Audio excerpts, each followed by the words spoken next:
नमस्कार, मी राजेश वाडकर. लोकशाही निर्मित लोकोत्सवामध्ये आपलं मनपूर्वक स्वागत. आज या लोकोत्सवामध्ये आपण एका महत्त्वपूर्ण अशा व्यक्तीशी संवाद साधणार आहोत, ज्यांना पूर्ण राज्य पूर्ण देश त्यांना संकटमोचक म्हणून ओळखतं असं हे व्यक्तिमत्व गिरीश भाऊ महाजन यांच्याशी आपण आज संवाद साधणार आहोत. विधानसभा 2024ची निवडणूक याची जोरदार धामधूम सुरू आहे. निवडणुकीचा प्रचार शिगेला पोहोचलेला आहे आणि अशा या सिच्युएशनमध्ये आपण गिरीश भाऊ महाजनांशी आज संवाद साधणार आहोत. गिरीश भाऊ महाजन म्हणजे यांनी आजपर्यंत पराजय हा पाहिलाच नाही. 91 पासून या राजकारणामध्ये त्यांचा प्रवेश आणि त्यापासून आजपर्यंत एकही निवडणूक हारलेलेच नाही असं हे व्यक्तिमत्व. 6 निवडणुका आमदारकीच्या, त्याच्या अगोदर ग्रामपंचायतीपासून त्यांची जी सुरुवात झाली, सरपंच ग्रामपंचायत या संपूर्ण महाराष्ट्रातली सगळ्यात मोठी ग्रामपंचायत जामनेरची, आणि या जामनेरमध्ये ते सरपंच म्हणून पहिल्यांदा निवडून आले आणि तेव्हापासून त्यांनी कधी मागे बघितलंच नाही.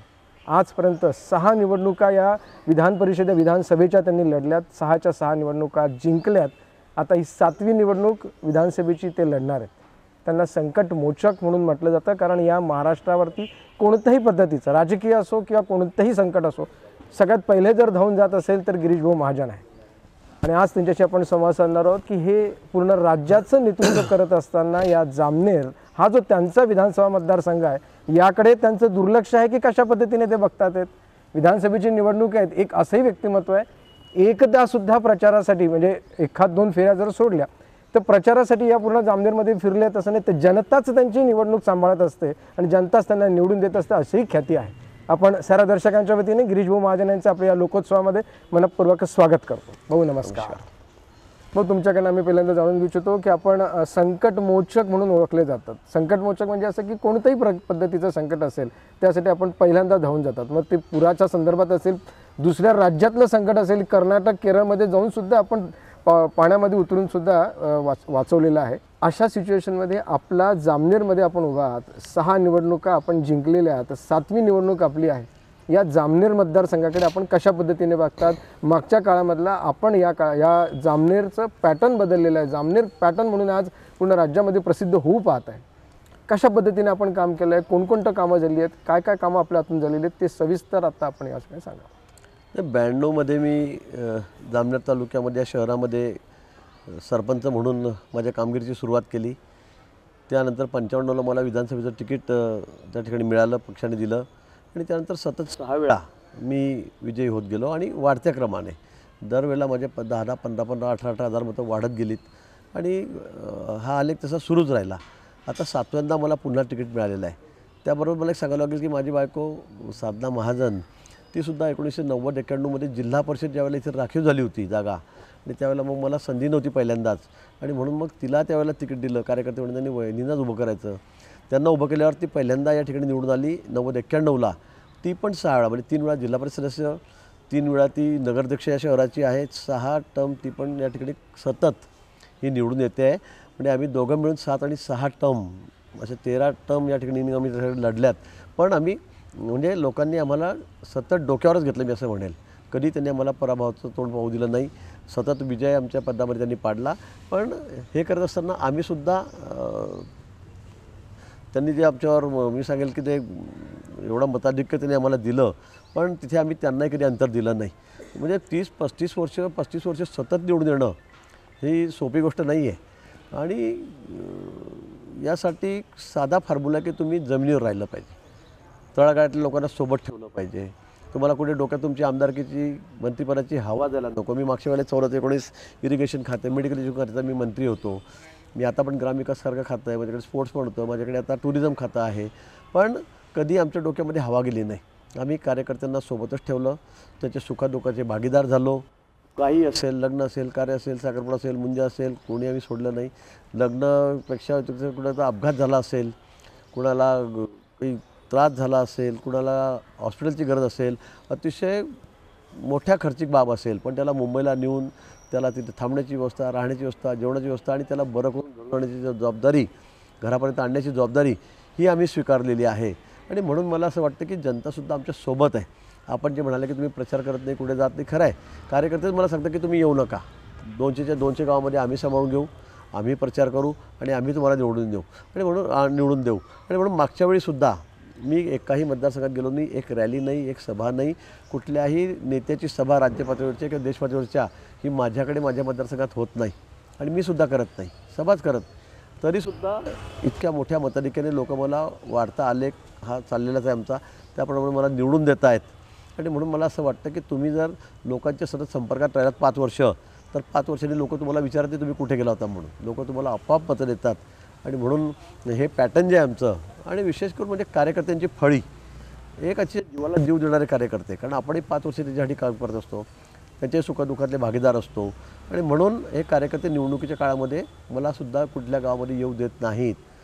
आणि म्हणून परत 7व्यांदा मला खात्री आहे की मोठ्या मताधिक्याने, म्हणजे गेल्या वेळेपेक्षाही म्हणजे 6 टर्मपेक्षाही जास्त मताधिक्य मला या ठिकाणी यायला मिळेल. भाऊ, ह्या जनसंपर्क जितका महत्त्वाचा आहे तितक्याच बरोबर आपला विकास देखील महत्त्वाचा आहे. या जामनेरमध्ये आपण जसं संपूर्ण राज्याचं नेतृत्व आपल्याकडे आहे, त्यावेळेला जामनेरकडे देखील बघणं आपलंच कर्तव्य आणि काम आहे. आपण या जामनेरकडे कशा दृष्टीने बघतात, म्हणजे काय काय कामं या मागच्या पंचवार्षिकच्या काळामध्ये आपली झालेली आहेत की जी सतत लक्षणीय राहतील? कार्यकर्ते, संपर्क, भेटीगाठी, सुखदुःख हे तर आहेच, पण त्याबरोबर तालुक्याचा विकास, डेव्हलपमेंट हाही महत्त्वाचा भाग आहे. आज तुम्ही आमच्या तालुक्यात बघा, म्हणजे तुम्ही 4 जिल्ह्याचा हिशोब करा किंवा त्यांच्याकडे जाऊन बघा, ज्या पद्धतीने रस्ते आहेत, ब्रिज आहेत, सिंचनाच्या व्यवस्था या ठिकाणी केलेल्या आहेत. मला वाटतं असं कुठेही नसेल, कुठल्याच. आणि नुसतं बाहेरचे रस्ते नाही, तर अंतर्गत रस्तेसुद्धा गावातले 25-50च्या माध्यमातून, 30-54च्या माध्यमातून आम्ही या ठिकाणी एवढ्या मोठ्या प्रमाणात केलेले आहेत की तुम्हाला इतर म्हणजे आमची कंपेअर होऊ शकणार नाही. मी तुम्हाला दाव्याने सांगेल, इतका मोठा निधी सगळा भांडून मागे लागून आम्ही या ठिकाणी आणतो. सगळ्या गावामध्ये सगळं घाणीचं साम्राज्य जाऊन आता सिमेंट काँक्रीट रस्ते झालेले आहेत, ब्लॉक आम्ही त्या ठिकाणी बसवलेले आहेत, गटारींची व्यवस्था झालेली आहे, अंडरग्राऊंड ड्रेनेजची व्यवस्था झालेली आहे. आणि स्वच्छ गाव, सुंदर गाव, हरित गाव ही आमची संकल्पना आहे. आणि प्रत्येक गावाला पिण्याचं पाणी असेल, त्या ठिकाणी घरांचा प्रश्न आहे, सगळ्यांना घरं देण्याचा प्रश्न असेल, म्हणजे जेही करता येण्यासारखं आहे ते सगळं आम्ही आमच्या तालुक्यामध्ये या ठिकाणी केलेलं आहे. तुम्ही बघा, मंदिर पर्यटन खात्याच्या माध्यमातून आम्ही, ग्रामविकास खात्याच्या माध्यमातून सर्व मंदिरांचा पुनर्स्थापना मी त्या ठिकाणी करतो. मंदिरांचा विषय केला म्हणून सांगतो की पूर्ण राज्यामध्ये आपलं सोमेश्वर मंदिर खूप प्रसिद्ध आहे. काय त्याची ख्याती आहे? सोमेश्वर मंदिर आमचं सोनवर्डी गाव मध्यवर्ती ठिकाणी, ते तर खूपच प्रसिद्ध आहे. तिथे खूप 4-5-6 जिल्ह्यातून लोक सहलीला येतात. आता मी तिथे फाउंटन लावलेले आहेत गेल्या आठवड्यापासून, त्यामुळे राज्यात 2-3 ठिकाणी असतील, पण इतका मोठ्या प्रमाणामध्ये फाउंटन, अगदी ते डान्सिंग फाउंटन, कलरफुल, ते बघायला हजारो लोक रोज संध्याकाळी त्या ठिकाणी त्या गार्डनमध्ये आलेले, हजारात लोक येतात. आपण बघा जाऊन त्या ठिकाणी. आणि खूप सुंदर गार्डन त्या ठिकाणी केलं आहे, लहान मुलांना खेळायची व्यवस्था केली आहे, नानांनी पार्क केलेला आहे, ओपन जिम केलेली आहे, सुंदर अगदीचे नयनरम्य अगदी डोळ्याचे पारडं फिटतील असं काम आम्ही त्या ठिकाणी केलेलं आहे. तिथे आम्ही 2.5 किलोमीटरचा रनिंग ट्रॅक केलेला आहे, सायकल ट्रॅक केलेला आहे, सिंथेटिक ट्रॅक केलेला आहे. म्हणजे ऑलिम्पिकमध्ये जसा सिंथेटिक ट्रॅक असतो पळायला, तसा सिंथेटिक लावून आम्ही सगळं ट्रॅक केलेला आहे, कॉन्क्रीट करून त्याच्यावरतून. सायकल ट्रॅक आम्ही सायकलिंगसाठी, कारण आमच्याकडे सायकलिंगचं प्रमाण खूप वाढत चाललेलं आहे, 2.5 किलोमीटरचा ट्रॅक आम्ही त्या ठिकाणी केलेला आहे. इतका सुंदर सिंथेटिक ट्रॅक 2.5 किलोमीटरचा आणि सायकल ट्रॅक हा आम्ही त्या ठिकाणी केलेला आहे. तिथे आमच्याकडे बॅडमिंटन कोर्ट आहे, इंडोर चांगलं, स्विमिंग पूल आहे, पण काही कारणामुळे आम्ही तो बंद ठेवलेला आहे, कारण मुलं खूपच वरतून कंपाऊंडरचे जाऊन त्यात पोहतात, एखाद्या वेळेला जीवितहानी होईल का काय, म्हणून आम्ही थोडंसं सध्या बंद केलेला आहे. त्याचं कंपाऊंडवाला मला अजून वाढवायची आहे. पण जामनेर शहरामध्ये जे काही करता येण्यासारखं आहे ते आम्ही सगळं केलेलं आहे. तुम्ही डान्सिंग फाउंटनचा उल्लेख केला. डान्सिंग फाउंटन म्हणजे काय, जरा त्याच्या विषयामध्ये, कारण ते डान्सिंग फाउंटन फार कमी ठिकाणी आहे. आपण बघा जाऊन त्या ठिकाणी. तिथे आम्ही मोठा एक तलाव केलेला आहे, त्या तलावामध्ये सगळे ते कारंजे लावलेले आहेत आणि ते बघितल्यावर आपल्याला त्याची मजा जाणवेल काय काय नाही म्हणून. आणि ते बघितल्यानंतर आनंद आनंद नाही, त्याच्यामुळे सगळे जामनेरकडे तालुका जिल्हा वेळा झालेला आहे की सगळे त्या ठिकाणी येऊन बघतायत, संध्याकाळी भेट देत आहेत. खूप वेगळा प्रकार तो त्या ठिकाणी आहे. आणि म्हणून मला वाटतं की आता सोनवर्डी आमचं मुख्य आकर्षण झालेलं आहे जिल्ह्याचं. जामनेरची सोनवर्डी हे आमचं मुख्य आकर्षण झालं आहे टुरिझमचं. त्याचबरोबर वाघूर धरण आपल्या बाजूला 4 किलोमीटर या ठिकाणी आहे. तिथे तुम्ही जर गेला तर मध्ये पाण्याच्या मधोमध 12 टीएमसीचं खूप मोठं धरण आहे, सगळं समुद्रासारखं आहे. आणि त्या मधोमध एक 20-25 एकर जागा, 25 एकर जागा ही तिथे मोकळी आहे, तिथे टेकडी आहे. त्याच्यावर त्या टेकडीवर आम्ही सुंदर, म्हणजे इतकं सुंदर आहे की मिनी काश्मीर आम्ही त्या ठिकाणी उभं केलेलं आहे. त्या टेकडीवर जायलासुद्धा बोटीतून जावं लागतं, स्पीड बोटीतून. तिथे गेलं की मग तिथे हॉटेलची व्यवस्था केली, 100 रूमची व्यवस्था केलेली आहे, गार्डन सुंदर केलेलं आहे, मोठी एक प्रतिमा शंकर भगवानाची त्या ठिकाणी पाण्यामध्ये आम्ही त्या ठिकाणी उभी केलेली आहे. आणि हाऊसबोट तिथे 3-4 हाऊसबोट केलेल्या आहेत, अतिशय 5 स्टार दर्जाच्या त्या आहेत, अतिशय सुंदर अशा आहेत. म्हणजे डल लेकमध्ये काश्मीरलासुद्धा तुम्हाला इतक्या चांगल्या हाऊसबोट मिळणार नाही, तशा नवीन हाऊसबोट आम्ही त्या ठिकाणी बनवलेल्या आहे. तिथे सुंदर त्या ठिकाणी जेवणाची व्यवस्था असते आतमध्ये, तिथे चांगले कुक आहेत, सगळ्या गोष्टी त्या ठिकाणी आहेत. हॉटेलिंग आहे, रेस्टॉरंट आहे आणि एक वेगळा आनंद म्हणजे आपण जळगाव कुठे आहोत. जिल्ह्यातलं म्हणा किंवा जामनेरच्या माणसाला आता केरळ किंवा कर्नाटक किंवा अशा या ठिकाणी फिरायला जाण्याची मी आवश्यकता म्हणेल जळगाव जिल्ह्यातला नाही तर महाराष्ट्रासाठी मी सांगेल तुम्हाला की तशी सुंदर अशी जागा ही आम्ही त्या ठिकाणी बांधलेली आहे. तुम्हाला कालांतराने वर्षासावन दिसेल की अजिंठ्याला येणारे जे पर्यटक आहेत फॉरेनर ते सुद्धा त्या ठिकाणी भेट द्यायला येतील. सेंच्युरी बाजूला आहे त्या ठिकाणी ते निश्चित भेट देतील अशी तिथे आम्ही एक रचना त्या ठिकाणी केलेली आहे. भाऊ, तुम्ही एवढं व्यस्त आहात सातत्याने या सगळ्या याच्यात आणि गेल्या कित्येक 30-35 वर्षापासून या राजकारणात आहात, एकही मिनिट तुमच्या व्यस्ततेतून बाहेर पडलेलं दिसत नाही, तरी देखील आपण पूर्णपणे फिट आहात. हे रहस्य आम्हाला सगळ्या आमच्या मतदारांना आणि नागरिकांना जाणून घ्यायचं की तुम्ही इतके फिट कसे आहात. खरं आहे, गेल्या महिन्यापासून तुम्ही 2-3 तास झोपत असेल, इतका प्रवास आहे रोजचा, 1000 किलोमीटर रोज बाय रोड पळावं लागतं, जावं लागतं, यावं लागतं, रात्री 2 वाजता 3 वाजता घरी येऊन मग जेवावं लागतं. पण तरी मी थोडं मेंटेन केलेलं आहे. मी दररोज सकाळी उठलं की अर्धा तास का होईना मग व्यायाम करतो. मी फार बंधनं माझी खाण्यावर आहेत. मी कधी आजपर्यंत कुठे दारू वगैरे सिगरेट पान तंबाखू ती खाल्लीच नाही, नशा केला नाही. पण मी खाण्याच्या बाबतीत प्युअर व्हेजिटेरियन आहे. तळलेलं मी कधीच खात नाही, कधी हात लावत नाही. मी बाहेर घर सोडून बाहेर कधी जेवत नाही. बाहेर असलं कार्यकर्त्यांचा डब्बा मागून घेतो भाजीपोळीचा साधा, तेवढंच मी करतो. पण हॉटेलमध्ये मी जेवत नाही, लग्नामध्ये मी कुठे जेवत नाही. मी तळलेल्याला कुठे हातही आजपर्यंत लावलेले, कुठे भजे, मुगाचे भजे, वडापाव, कचोरी, समोसा, शेवचिवडा वगैरे असं मी कधीच खाल्लेलं नाही, खातच नाही. मी टचसुद्धा त्याला करत नाही. त्यामुळे मग मी थोडा मेंटेन राहण्याचा प्रयत्न करतो आणि तो आहे. आपलं जसं हेल्थ कॉन्शियस आपण आहात आणि ते हेल्थ कॉन्शियस जामनेरकरांनी करावं म्हणून तुम्ही येथे ट्रॅक आणि ते सायकलिंग पार्क हे केलं असेल असं आमचं म्हणता येईल. व्यायामशाळा आमच्याकडे चांगल्या आहेत, जिम आमच्याकडे चांगले आहेत, बॅडमिंटन कोर्ट आहे, स्विमिंग पूलवर आम्ही सुरू करतो. बांधून झालेला 3-4 वर्ष झाले, पण त्याला थोडंसं अडचणी झाल्या त्या मुलांच्या, त्यामुळे आम्ही घाबरून थोडा तो बंद ठेवलेला होता. पण आम्ही सुरू करतो आहोत. हा रनिंग ट्रॅक जो आहे अतिशय सुंदर, कुठे नसेल, 2.5 किलोमीटरचा एवढा मोठा रनिंग ट्रॅक तो आम्ही या ठिकाणी केलेला आहे. सायकल ट्रॅक केलेला आहे. फिटनेस असला पाहिजे. विशेष करून तरुण जे आहेत आमच्या आजचे ते सगळ्या दृष्टीने शारीरिकदृष्ट्या फिट असले पाहिजेत. तुम्ही व्यायाम करत राहा. मी लहानपणापासून तर लाल मातीतला पैलवान कुस्तीगीर, त्यामुळे मला दूध पिण्याशिवाय मला काही माहिती, म्हणजे मी चहासुद्धा मला चव माहिती आजपर्यंत. चहा तुम्ही घेतलेला? मला चहाची चव कशी असते अजून मी थेंबारी पाहिलेली नाही कशी असते म्हणून. त्यामुळे सुरुवातीपासून मी तालमीत जायचो त्यावेळेला आमच्या घरी म्हशी होत्या, गाई होत्या, दूधच प्यायचो. त्यापासून मला सवय लागली आहे. तर मी चहा कधी प्यायलेलो नाही. मला वाटतं व्यायामामुळे चांगल्या सवयी लागतात, चांगल्या सवयी लागतात, शरीरयष्टी चांगली राहते, स्टॅमिना चांगला राहतो. आजही मी आता 6-7 टर्मचा आमदार आहे, तरी पण मी कुठेही, तुम्ही ज्याचा उल्लेख केला संकटमोचक, मला कुठेही त्याला सांगा. तर मी परवा तिथे इरसेलवाडीला रात्री 8 किलोमीटरवरती कसा चढत गेलो, दिवसा म्हणून जाऊ शकत नाही तिथे, पण मी रात्री एवढ्या जंगलात, एवढ्या पडत्या पावसामध्ये, वादळामध्ये मी आणि माझे आमदार सहकारी आम्ही 2 जण रात्री मोबाईलच्या लाईटामध्ये चढत गेलो एवढ्या पडत्या पावसामध्ये. कोणी गेलं तिथे सुद्धा गेली ट्रॅकिंग करून पुढे गेला, तसं तुम्ही वेळ पडली तर ट्रॅकवर उतरून सुद्धा जनतेला सांभाळण्याचं देखील काम केलेलं आहे.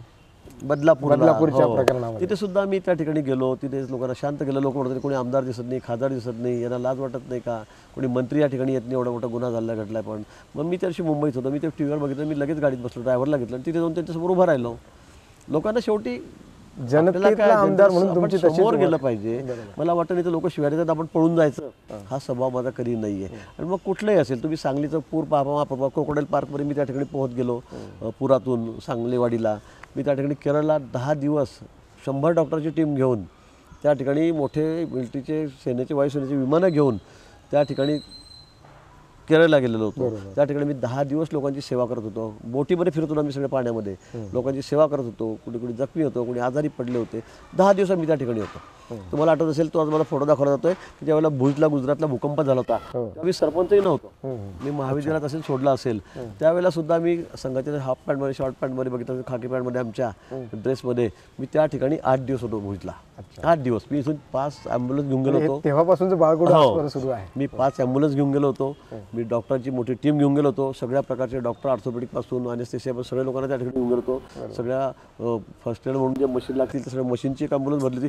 तो 6-7 गाड्या घेऊन आम्ही सगळे भुजला त्या ठिकाणी, गुजरातला त्या ठिकाणी गेलेलो होतो आणि 10 दिवस आम्ही लोकांची सेवा त्या ठिकाणी केली. म्हणजे शालेय जीवनापासून, महाविद्यालय जीवनापासून मला सगळ्या सोशल वर्कची कामाची आवड होती. आणि मी बेसिकली RSSचा स्वयंसेवक आहे. ही सगळी शिकवण मला संघातून त्या ठिकाणी सेवेची मिळालेली आहे आणि म्हणून ते सतत चालत आलेलं आहे. आता कुठेही जाऊ, म्हणजे हे नाही आंदोलन जे कुठे झाले तर मग मलाच जावं लागतं. अण्णा हजारे आमचे आदरणीय ते बसले तर 4-5 मला तिथे जावं लागलं. आता जरांगे पाटील आहेत आमचे, त्यांच्यामुळे तुम्हीच जाऊन या.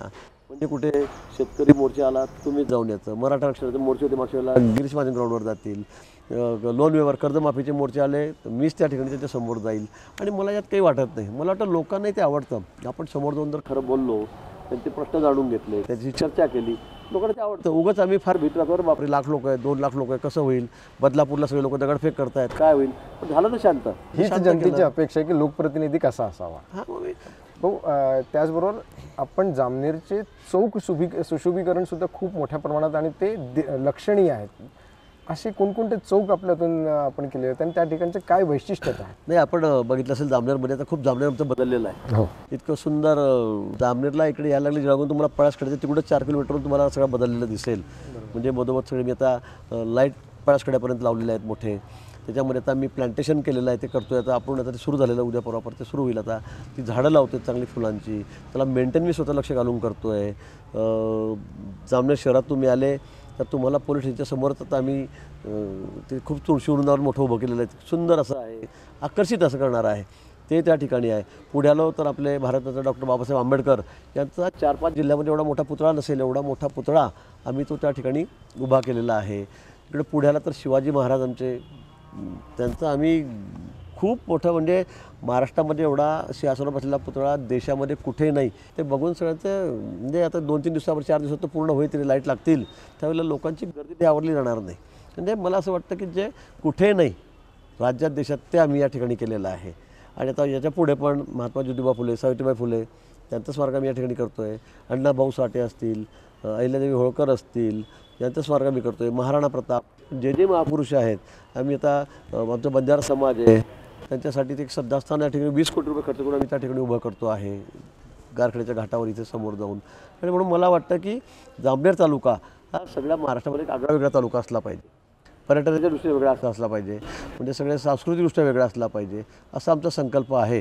आणि त्यातून आम्ही सगळे कामं या ठिकाणी करतो आहोत. सुदैवाने माझ्याकडे ग्रामविकास खातंही आलं, माझ्याकडे पर्यटन खातंही आलं, क्रीडा खात्याचं म्हटलं तर आम्ही इथे जवळपास आता 40 कोटी रुपये मी जामनेर शहरासाठी या ठिकाणी दिलेले आहेत, तर स्पोर्ट कॉम्प्लेक्स करायला त्याचा आम्ही सुरुवात या ठिकाणी करतो आहोत. अनेक गोष्टी आहेत, अनेक गोष्टी मला सांगता येतील, एवढ्या मोठ्या प्रमाणात दिला. पण त्याचबरोबर सिंचनाच्या व्यवस्था ज्या शेतकऱ्यांसाठी अतिशय आवश्यक आहेत, गरजेच्या आहेत. इथे केळी आमचं प्रमुख उत्पन्न आहे, दुबार पीक आम्हाला घेता आलं पाहिजे, फळझाडं आम्हाला घेता आली पाहिजेत, लावता आली पाहिजेत, यासाठी माझा प्रयत्न चाललेला आहे. आणि आज आपण बघाल आमच्याकडे खूप मोठ्या प्रमाणात केळीचं वाढलेलं आहे. एक्सपोर्ट होणारी जी केळी आहे ती रावेर यावल तालुक्यात लोक घेत नाहीत, व्यापारी दिल्लीहून आलेले किंवा कुठलेही, ते जामनेरला येतात की आम्हाला एक्सपोर्ट क्वालिटीचा माल द्या. आणि आमच्याकडे दररोज शेकडो ट्रक माल केळीचा हा एक्सपोर्टसाठी पाठवला जातो आहे, एक्सपोर्टसाठी पाठवला जातो आहे.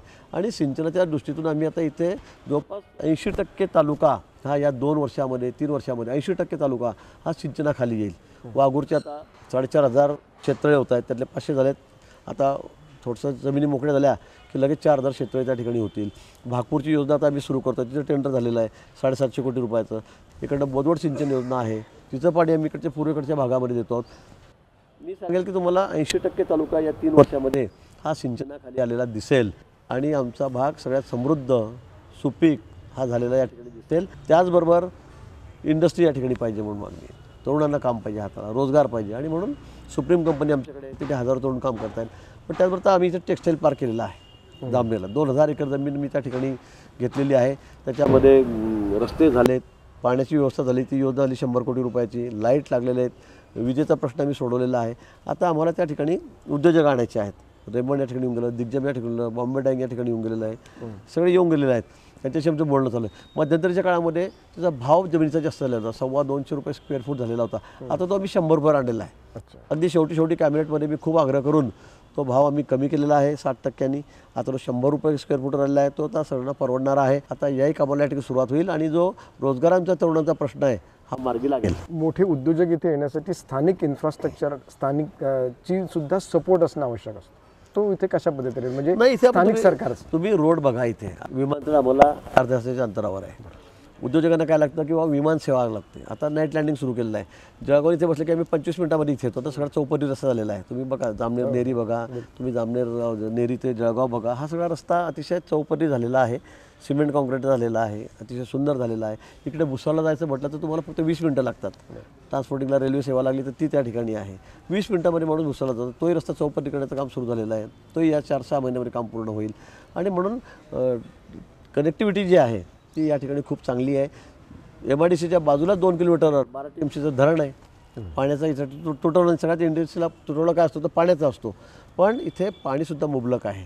आणि म्हणून मला असं वाटतं की इथे सगळ्या गोष्टीची अनुकूलता या तालुक्यामध्ये आहे. आणि म्हणून येणाऱ्या 2-3 वर्षामध्ये मग इंडस्ट्री असेल, इरिगेशन असेल, सगळ्यांची अजून कनेक्टिव्हिटी असेल, ही सगळी आम्ही पूर्ण करू. आणि हा तालुका महाराष्ट्रामध्ये एक आगळावेगळा तालुका, सगळ्यात सुंदर तालुका असा मी करणार. आपली आरोग्य दूत म्हणून सुद्धा अतिशय चांगल्या प्रकारची ओळख आहे. आणि आपल्याच संकल्पनेतलं या ठिकाणी मेडिकल हब सुद्धा तयार होतं. म्हणजे एकाच रूफमध्ये सर्व प्रकारच्या पॅथी येणं हे पहिलं कॉलेज असं असू शकेल, पहिलं विद्यापीठ सारखं तयार होणं असेल. त्याची जरा सविस्तर माहिती आमच्या सगळ्या दर्शकांना आणि मतदारांना. मी माझ्याकडे मेडिकल एज्युकेशन खातं गेली 5 वर्षे होतं. इरिगेशन खातं असताना 14 ते 19 या खात्याची माझी खूप आवड आहे. मला खूप जिव्हाळा आहे. रुग्णसेवा हा माझा खरं म्हणजे माझा मूळ स्वभाव जो आहे तो रुग्णसेवेचाच आहे शालेय जीवनापासून. आणि म्हणून मला 5 वर्ष पूर्ण आमच्या पक्षाने आमच्या पक्षश्रेष्ठींनी मला ती संधी दिली. आत्ताही आल्यानंतर माझ्याकडे आधी मेडिकल एज्युकेशन खातं द्यायचं वर्षभर ते माझ्याकडे होतं. पण तो अजितदादा नंतर आमच्यासोबत पार्टनर आलेत, नंतर ते त्यांनी आग्रह धरला, त्यामुळे त्यांच्याकडे ते खातं गेलं. पण या वर्षभराच्या संधीमध्ये काळामध्ये मी अतिशय चांगलं काम करून घेतलं. मागच्या वेळेला 5 वर्ष माझ्याकडे त्यावेळेला खातं होतं. त्यामुळे मी एक चांगलं काम असं करून घेतलं जळगाव जिल्ह्यासाठी. म्हणजे आम्ही प्रत्येक जिल्ह्यात मेडिकल कॉलेज उघडणार हे तर मी घोषित केलेलं होतं. त्याला कामाला सुरुवात झाली होती. अनेक जिल्ह्यामध्ये आम्ही ते उघडलंही, सुरूही केलं, कामही सुरू झालेत, कॉलेज सुरू झालेत. पण जळगाव जिल्हा हा माझा जिल्हा आहे. आणि त्या ठिकाणी नुसतं मेडिकल कॉलेज नाही तर मेडिकल हब व्हावं. हब म्हणजे काय तर सगळ्या पॅथी एकाच ठिकाणी, आयुर्वेदिक असेल तिथे, होमिओपॅथी असेल तर तिथेच असेल, डेंटल असेल तर तिथे, नर्सिंग असेल तिथे, म्हणजे सगळ्या पॅथी सगळं मेडिकल एकाच छताखाली. मला वाटतं देशामध्ये हे पहिला असा अभिनव कार्यक्रम आहे देशात, राज्यात नाही, की सगळे कॉलेज एकाच छताखाली, एकाच प्रिमायसिसमध्ये, एकाच कंपाऊंडमध्ये हे पहिल्यांदा आपण या ठिकाणी केलेलं आहे. आज आपण बघतायत ती इमारत जवळपास 1000 कोटी रुपयाची बांधून त्या ठिकाणी तयार झालेली आहे. अजून दुसरं टेंडर त्या ठिकाणी निघतं आहे. आज मेडिकलची पहिली टीम मागच्या वर्षीच आमची 5 वर्ष झाले ती निघून गेलेली आहे. मागच्या 5 वर्षातच मी या ठिकाणी सुरुवात केलेली होती. आता होमिओपॅथीची ही टीम निघाली आहे, ॲलोपॅथी, म्हणजे सगळ्या टीम आता आयुर्वेदिकच्या त्या सगळ्या टीम आता निघत आहेत पुढे. ते आता पासआउट झालेले आहेत. PG आम्ही या ठिकाणी आता सुरू केलेलं आहे. आणि म्हणून मला वाटतं शैक्षणिक म्हणजे वैद्यकीय शैक्षणिकदृष्ट्या आम्ही सर्वात पुढे आहोत महाराष्ट्रामध्ये, सगळ्यात पुढे आहोत. आणि म्हणून त्या दृष्टीने आता सगळ्या विद्यार्थ्यांना या ठिकाणी सेवा मिळते, चांगले दर्जाचे शिक्षण या ठिकाणी मिळतं आहे. मी आत्ताच 2 महिन्यापूर्वी त्या सगळ्या कॉलेजला नवीन इमारतीला भेट देऊन त्या ठिकाणी आलो. त्याचं उद्घाटन आम्ही त्या ठिकाणी केलं. आणि म्हणून मला असं वाटतं की एक मला आनंद समाधान या गोष्टीचा की ज्या कामामध्ये मला खरंच रस होता, खूप इंटरेस्ट होतं, आता ते खात्याच्या दृष्टीने मला एक चांगलं काम या ठिकाणी करता आलं. मी त्याचा मूळ स्पोर्ट्समन आहे. आणि म्हणून एक विभागीय क्रीडा आपण संकुल जे म्हणू आपण त्याला तर ते आम्ही या ठिकाणी सुरू केलेलं आहे. स्पोर्ट्स कॉम्प्लेक्स आम्ही त्या ठिकाणी सुरू केलेलं आहे. आणि जवळपास 240 कोटी रुपये खर्चून त्याचं टेंडर पण निघालेलं आहे, ती जागा फाईन झाली आहे, त्या कामाला सुरुवात झालेली आहे. म्हणजे मला सगळ्यात आनंद हाही आहे की जे आमचं 10 कोटीचं फक्त क्रीडा संकुल या ठिकाणी होतं जळगावला, त्याला तर रिपेअरला मी 20 कोटी रुपये परत घेतलेत, त्याचं कामाला सुरुवात झाली. पण एक गावाच्या बाहेर एक मोठी जागा घेऊन, एक 20 एकर जागा घेऊन, 25 एकर जागा घेऊन त्या ठिकाणी 250 कोटी रुपयाच्या क्रीडा संकुलाला आम्ही आता सुरुवात केलेली आहे. ते विभागीय दर्जाचं आहे. विशेष खास बाब म्हणून आम्ही जळगावमध्ये त्या ठिकाणी या कामाला आता सुरुवात केलेली आहे. मला वाटतं पुढच्या वर्षापर्यंत ते काम पूर्ण होईल. त्याची आता वर्क ऑर्डरही झालेली आहे. आणि त्याचा एक वेगळा आनंद, कारण मी स्वतः चांगला क्रीडापटू आहे सुरुवातीपासून. मी पुणे युनिव्हर्सिटीचा कबड्डीचा प्लेअर होतो, खो खोचा होतो, मी चांगला रेसलर होतो, अनेक ऑलराऊंडर होतो मी पुणे युनिव्हर्सिटीत. आणि त्यामुळे माझा या गोष्टीकडे अधिक लक्ष आहे. आणि म्हणून तेही समाधान खात्याच्या माध्यमातून मला झालं की 1च वर्ष माझ्याकडे खातं होतं, पण मी त्यात ते पैसे सगळे टाकून घेतलेत. जामनेरला 40 कोटी रुपये घेतलेत, तिथे जळगावला मी 240 कोटी रुपये घेतलेत. विशेष बाब म्हणून घेतले, कारण एवढे पैसे मिळत नाहीत. पण खास बाब म्हणून मी कॅबिनेट म्हणून ते मंजूर करून घेतलेलं आहे. भाऊ, जसं तुम्ही मेडिकल हबच्या विषयी एवढं सगळं सांगितलं, पण ते थोडं रखडल्यासारखं वाटत नाही? मधल्या काळात कुठेच काम झालेलं नाही, आत्तासुद्धा अजून फक्त बिल्डिंगावरती आलेत. केव्हा पूर्ण होईल ते काम? आपण जाऊन बघा, आज रखडलेलं नाही आहे. कामाचं टेंडर मीच केलेलं होतं त्यावेळेला. मीच ठेकेदार नेमलेला होता. मधल्या काळामध्ये 2.5 वर्षामध्ये थोडं पैशाचं शॉर्टेज झालं, सरकारने त्याकडे लक्ष दिलं नाही आणि म्हणून ते काम रखडलं होतं, म्हणजे पैसे देत नव्हते वरतून. पण पुन्हा आमचं सरकार आलं आणि मी कामाला इतकी गती दिली की तो सगळा बॅकलॉग भरून काढला आणि आज तुम्ही तिथे जाऊन बघाल तर आता तिथे विद्यार्थी बसायला सुरुवात झालेली आहे. आता कॉलेजच्या ठिकाणी भरायला सुरुवात झालेली आहे. सगळे क्वार्टर झाले, स्टॉपचे बंगले झालेले आहेत, त्या ठिकाणी हॉस्पिटल झालेले आहेत, OT तयार झालेले आहेत, सगळं झालेलं आहे. आता जवळपास 1000 कोटी रुपयाची कामाची पूर्णत्वाकडे त्या ठिकाणी आहेत. हा सगळा विकास, ही सगळी कामं आपले हे सगळं बघत असताना आपण 6 वेळा निवडून आलात आणि आता 7व्यांदा देखील निवडून याल असा तुम्हाला पूर्ण आत्मविश्वास आहे. पण तरी देखील आपले जो जवळचे निकटवर्ती की ज्यांना आपण जिल्हा परिषदेचे अध्यक्ष तुमच्यामुळे, तुम्ही त्यांना आदल्या दिवशी माहीत नव्हतं त्यांना की आपण उद्या जिल्हा परिषदेचे अध्यक्ष होणार आहोत म्हणून, तेच तुमच्या विरोधात येऊन उभे राहिले, त्यांनीच तुमच्या विरोधात दंड थोपटला आहे. काय म्हणाल? ते चांगलं आहे, काय हरकत नाही. तर त्यांना असं वाटतं, ते म्हणतात माझ्यावर अन्याय झाला. तर 6 वेळा त्याला जिल्हा परिषद सदस्य केलं. माझ्या बरोबरीमध्ये सुरुवातीपासून 95 पासून ते आहेत. त्यांच्या पत्नी आहेत, त्यांना मी मार्केट कमिटीचं चेअरमन केलं, पंचायत समिती सदस्य केलं, पंचायत समितीचं सभापती केलं त्यांना आम्ही. एवढी सगळ्यात जास्त पदं माझ्या बरोबरीत त्यांनी त्या ठिकाणी उपभोगली. माझ्याकडे लाल दिवाळीकडे नव्हती, त्यावेळेला मी मंत्री झालो नव्हतो, पण त्याच्या आधी संधी आली म्हणून मी म्हटलं आमच्याकडचेच होणार. सगळेचे सगळे सदस्य आम्ही इथले निवडून आणले. आम्ही 7 पैकी 6 सदस्य निवडून आणले होते. आम्हाला ती संधी मिळाली, मी त्यांना तिथे पहिल्यांदा संधी दिली. पण ठीक आहे, आता मनुष्य स्वभाव आहे हा, प्रत्येकाला वाटत असतं, तर आपण काय बोलणार त्या बाबतीमध्ये. आता इथे हे आमचा पक्ष म्हणजे हा परिवार आहे. आमची संघटना इतकी ते स्ट्रॉंग आहे की कोणी सोडून गेलं कोणी राहिलं तर इथे काही फरक पडत नाही. कार्यकर्ता तिथेच राहतो, कार्यकर्ता इथेच राहतो. त्यामुळे माझ्यामुळे पक्ष आहे, मी आहे म्हणून पक्ष आहे, हे कोणाच्या मनात येताच कामा नये मी असं म्हणेल. म्हणजे माझ्या मनात येता कामा नये. मी 7 टर्मचा आमदार जरी असलो तरी ज्यांच्या मनामध्ये आलं त्यांची आज परिस्थिती तुम्हाला माहिती आहे. मी त्यांच्याबद्दल काही बोलणार नाही, पण त्यांची परिस्थिती काय तुम्हाला माहीत आहे. पण इथे मला असं वाटतं की कार्यकर्त्याच्या बळावर आम्ही मोठे आहोत, कार्यकर्त्याच्या बळावर आम्ही मोठे आहोत. आणि म्हणून या ठिकाणी आम्ही 7-7 वेळा आमच्यासारखे कार्यकर्ते, सामान्य कार्यकर्ते, माझे वडील सारे शिक्षक होते, त्यांचा काही राजकारणाचा पिंड नव्हता, पण आम्ही 7-7 वेळा या ठिकाणी आमदार झालेलो आहोत. जसं आपण आपल्या विरोधकांनी त्याच्याचबरोबर दंड देखील थोपटलेला या ठिकाणी त्यांच्या सभासुद्धा होतात आहेत. आणि दुसरा विषय असा आहे की या ठिकाणी जातीचं समीकरण कसं राहील? इथे जातीचं समीकरण नाहीच आहे, इथे विकासाचं समीकरण आहे. इथे आमचं एक पारिवारिक समीकरण आहे. इथे जातवाद कोणी बघतच नाही आमच्याकडे. आणि आता मी सगळ्यात छोट्या जातीचा 3000 मतं आहेत माझी, OBC आहे मी कशाला 7 वेळा निवडून आलो असतो? माझी बायकोला 6 वेळा निवडून आली असती, नसतीच आली. जामनेर शहरात नगराध्यक्ष होणं सार्वत्रिक निवडणुकीमधून सोपी गोष्ट नाही आहे, सोपी गोष्ट नाही आहे. पण तरीसुद्धा आम्ही आहोत, देतात लोक आम्हाला निवडून, तुम्हीच उभे राहा. मुस्लिम समाज इथे सगळेचे सगळे नगरसेवक 29 इथे BJPचे आहेत. त्यातले 8 नगरसेवक मुस्लिम आहेत आमचे, कमळा निवडून येतात. चिन्ह आमचं कमळाचंच घेतात, कमळा निवडून येतात. मला वाटतं ही महाराष्ट्रामध्ये असं कुठेच नाही आहे ना, म्हणजे मी देशातला अभ्यास नाही केला, पण महाराष्ट्रामध्ये अशी आमची एकमेव नगरपालिका आहे की सगळे 100% नगरसेवक जे आहेत ते मुस्लिम समाजाचे. हे BJPवर निवडून आले 8 नगरसेवक, ही साधी गोष्ट नाही आहे. आणि म्हणून आम्ही सगळ्यांना सोबत घेऊन चालतो. मग आमचे दलित बांधव असतील ते सुद्धा आमच्याबरोबर निवडून येतात. इथे मार्केट कमिटी 100%, इथे पंचायत समिती 100%, इथे जिल्हा परिषद 100%, या ठिकाणी इथे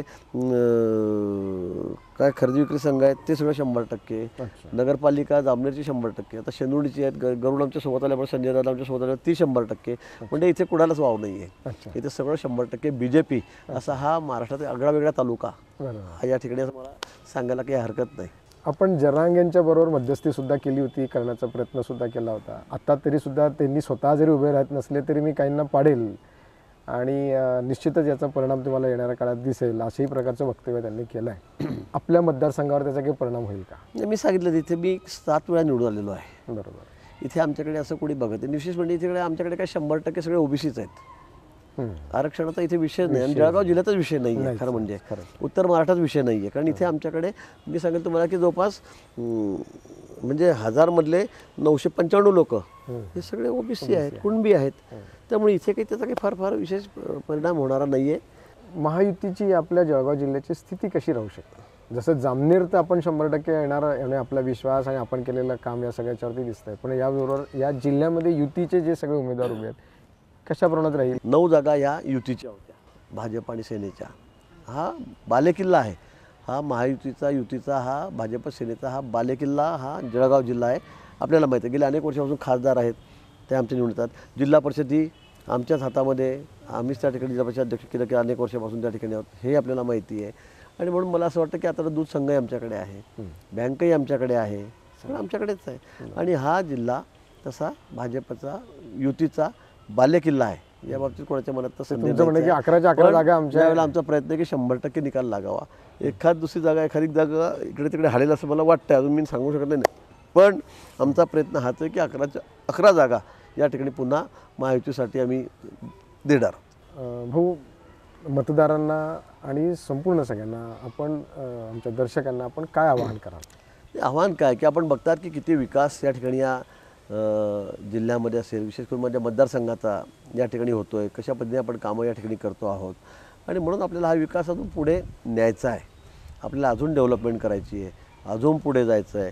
आणि त्यासाठी पुन्हा विनंती करेल की आता हे सिद्ध झालेलं आहे सगळ्या तुमच्या सर्वेवरून, तुमचे चॅनल आम्ही बघतो की त्यावर आता पुन्हा महायुतीचं सरकार या राज्यामध्ये येणार आहे. मला वाटतं एकदा जर पूर्ण 5 वर्ष फुल प्लेस संधी मिळाली तर या महाराष्ट्राचंच काय पालट होणार आहे, चित्रच बदलणार आहे.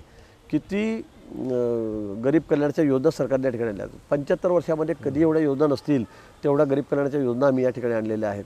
आता त्या योजना सगळ्यांपासून मला 1 तास लागतील, 1 तास लागेल. शेतकऱ्यांसाठी आणल्या, महिलांसाठी आणल्या, विद्यार्थ्यांसाठी आहेत, विद्यार्थिनींसाठी आहेत, कामगारांसाठी आहेत, किती योजना आणल्यात. फक्त एका योजनेविषयी जरा सविस्तर बोलणार, लाडकी बहीण योजना ही आत्ता नुकतीच झालेली आहे आणि त्याच्यावरच आपल्याला मतं खूप मिळणार अशा प्रकारचा एक वातावरण आहे.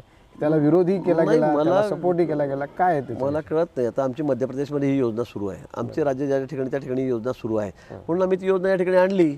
आज आमची गरीब महिला आहे, मजूर वर्गातली महिला आहे, हातकाम करणारी महिला आहे, तिला 1500 रुपये म्हणजे खूप मोठं एक मदत, भरीव मदत तिला त्या ठिकाणी वाटतं. वर्षाला 18,000 रुपये तिला मिळणार आहे. पण त्यावेळेला बापरे, सुप्रियाताई तर किती सुटल्या, आमचे संजय राऊत काय सुटलेले होते, नाना पटोले काय काय बोलत होते, तुम्ही काय राज्य बुडायला चालले का, कशाला पैसे देत आहेत का, फुकटाचे आहेत का, हे आहे का, ते आहे का, तुम्हाला राज्याचा दिवाळा काढायचा आहे का. आज एवढ्या मोठ्या प्रमाणामध्ये त्यांनी या योजनेला विरोध केला. काँग्रेसवाले नाना पटोलेंचे जवळचे एक हस्तक ते तर कोर्टामध्ये गेले, हायकोर्टात गेले की योजना बंद करा म्हणून. शेवटी कोर्टाने त्याला फेकून दिलं, ते कचऱ्याच्या टोपलीत टाकलं त्यांच्या सगळ्याची मागणी. पण या संदर्भामध्ये इतका विरोध विरोधकांनी केला. आणि परवा मी त्यांचा जाहीरनामा बघितला, त्याच्यामध्ये लाडकी बहिणीचे आम्ही 1,500चे 3,000 करू, शेतकऱ्यांना आम्ही आता 3 लाख रुपये वरतून देऊ कर्ज फेडून, त्या ठिकाणी वीज बिल माफ आम्ही अजून 15,000पर्यंत 20,000 करू. म्हणजे आम्ही ज्या योजना केल्या त्या आम्ही दुपटीने वाढून देऊ. मग माझा त्यांना प्रश्न आहे की 2.5 वर्ष तुम्ही सरकारमध्ये होतात, उद्धवजी तुम्ही या ठिकाणी मुख्यमंत्री होता, एखादी योजना तरी तुमच्या डोक्यात आली का की गरीबाला धान्य मोफत द्यावं? नाही आली. त्यांना त्या ठिकाणी कुठे भांडे द्यावेत बिचाऱ्यांना संसार उपयोगी, ते आम्ही देतो सगळ्या ठिकाणी. नाही, बांधकाम कारागीर आहेत आमचे, त्यांना काहीतरी ते आम्ही साहित्य दिलं त्याच्यासाठी. कोणीच काही केलं नाही, कोणीही काही केलेलं नाही. एस टीचं अर्ध तिकीट द्यावं, तुमच्या हातात जोडणं का नाही दिलं तुम्ही? नाही दिलं तुम्ही आमच्या भगिनींना. पण त्यामुळे मला वाटतं एकही योजना त्यांनी आणली नाही. सगळ्यांसाठी वैयक्तिक लाभाच्या योजनाही या ठिकाणी अनेक आलेल्या आहेत, सार्वजनिक हिताच्या योजना आहेत. इन्फ्रास्ट्रक्चर किती वाढलं आहे, रेल्वे सर्व्हिस कशी झालेली आपण बघतात, रोड कनेक्टिव्हिटी कशी झालेली आहे, विमानसेवा आता या ठिकाणी सगळ्या सुरू झालेल्या आहेत. प्रत्येक जिल्ह्यामध्ये मेडिकल कॉलेज या ठिकाणी होतं आहे. आणि म्हणून मला वाटतं की पुन्हा हे काम आपल्याला पुढे न्यायचं आहे. जेणेकरून आपलं वरती केंद्रामध्ये आपलं सरकार आहे, मोदीजी त्या ठिकाणी आहेत, खाली आपलं सरकार आलं तर विकासाचं हे सगळी जी घोडदौड आहे ही अधिक गतीने पुढे जाईल, अधिक गतीने आपला विकास या ठिकाणी राज्याचा होईल. यासाठी मी सर्व मतदारांना विनंती करेल की आपण पुन्हा महायुतीलाच त्या ठिकाणी निवडून द्यावं आणि पुन्हा आम्हाला सेवा करण्याची संधी द्यावी. धन्यवाद गिरीशभाऊंनी एक आवाहन आपल्याला सगळ्यांना केलं आणि त्याचबरोबर मात्र युतीचं सरकार येईनारच अशा प्रकारचा त्यांनी विश्वास देखील व्यक्त केला आहे. जामनेरमधून ते सुद्धा निवडून येतील असाही विश्वास त्यांनी व्यक्त केला आहे. त्यांना मी मनापासून खूप खूप शुभेच्छा या ठिकाणी देऊ इच्छितो आणि या ठिकाणी थांबतो. मात्र आपण पाहत आहात लोकशाही लोकलय लोकोत्सव. तुमच्या सगळ्यांचं मनापासून धन्यवाद व्यक्त करून या ठिकाणी थांबतो. नमस्कार.